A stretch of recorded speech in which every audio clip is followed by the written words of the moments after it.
операції немає, оскільки ми на Кримській платформі. По-перше, запитання пане президенту буде про Крим. За останні 5 років Росія звільнила із полону лише одного кримського татарина. Чому, на вашу думку, цей процес є таким складним саме по відношенню до корінного населення Криму? І друге, якщо дозволите, чи підтверджуєте ви надання Іраном Росії балістичних ракет, якої саме дальності та у якій кількості? І питання до наших високопоставлених гостей.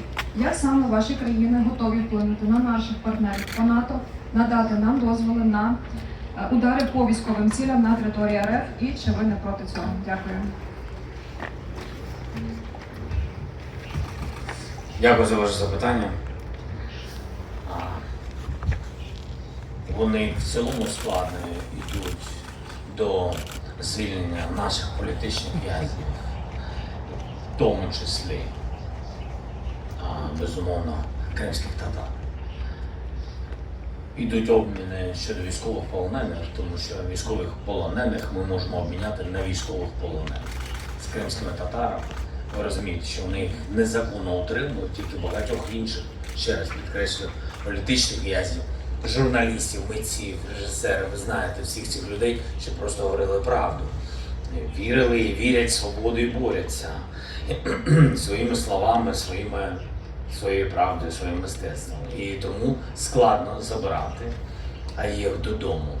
Тут треба, щоб був тиск всіх партнерів, щоб все ж таки спрацювала система всіх на всіх, як би там не було, тому що по-іншому поки що це складно зробити. Ми працюємо через партнерів, ви знаєте, що ми працюємо і через Емірати, і через Катар, через Туреччину, працюємо з Азербайджаном, з усіма країнами, які мають великі представництва і великий вплив, мусульманські в тому числі, мають вплив, але поки що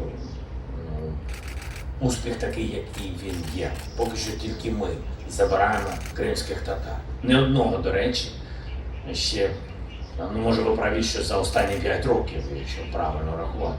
На початку ми забрали додому, у нас був обмін, ми забрали наших моряків, в тому числі кримських татар. Це було на самому початку, але так, ви праві, що це було ще до повномасштабного вторгнення. Ми працюємо над цим. Без якихось деталей, деякі деталі щодо кількості, може ми бачили трішки більше, ніж є відкрита інформація від партнерів. Я цю інформацію отримав на рівні розвиток від партнерів, але ще раз не можу поки що підтвердити щодо застосування відповідних ракет. Я можу підтвердити тільки, коли у нас є докази. Як це було з Північною Кореєю, і щодо ракет, і щодо використання північно-корейських артилерійських снарядів. Тут поки що ми знаємо, що у нас є використання великої кількості іранських дронів. Так, я вже це підкреслив, що є ліцензії, по яких Росія виробляє іранські дрони на своїй території. Щодо застосування іранських ракет, деталей більше поки що немає.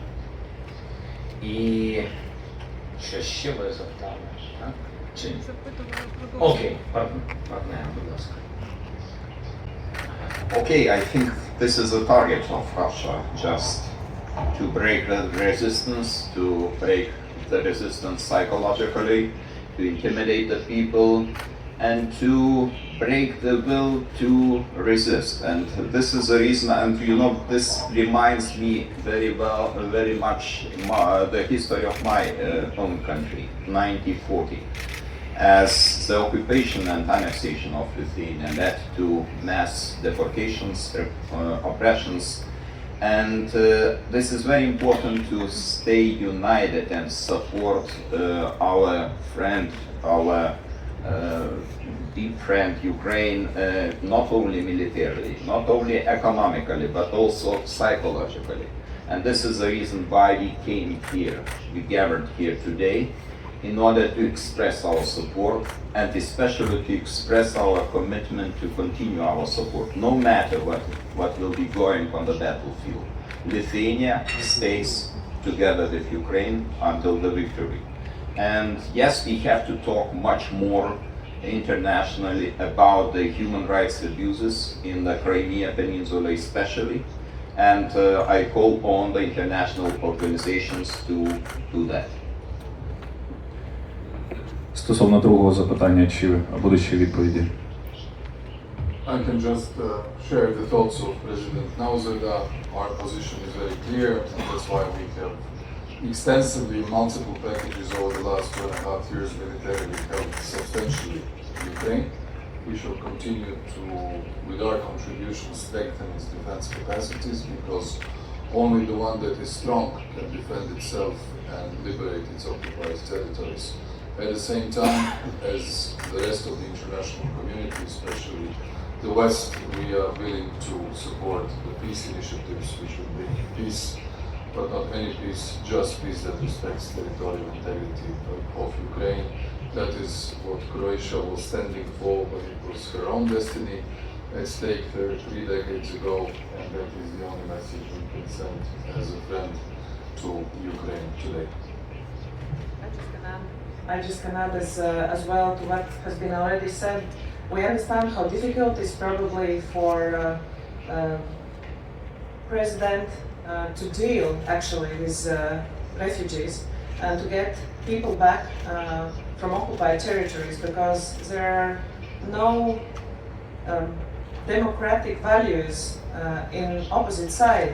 So all the deals which have to be made should be made in a very difficult manner. That's why I understand that the situation is not easy, but probably we don't need to explain that Latvia, Baltic states are supporting Ukraine. We are. That's why we are ready to organize a third parliamentary summit of Crimea Platform in Riga this autumn. We understand that we need to use any platform, UN, NATO, to explain to all the countries what actually is going on here in Ukraine, what Russia is doing, and that's why I have spoken with many leaders which are not maybe members of European Union.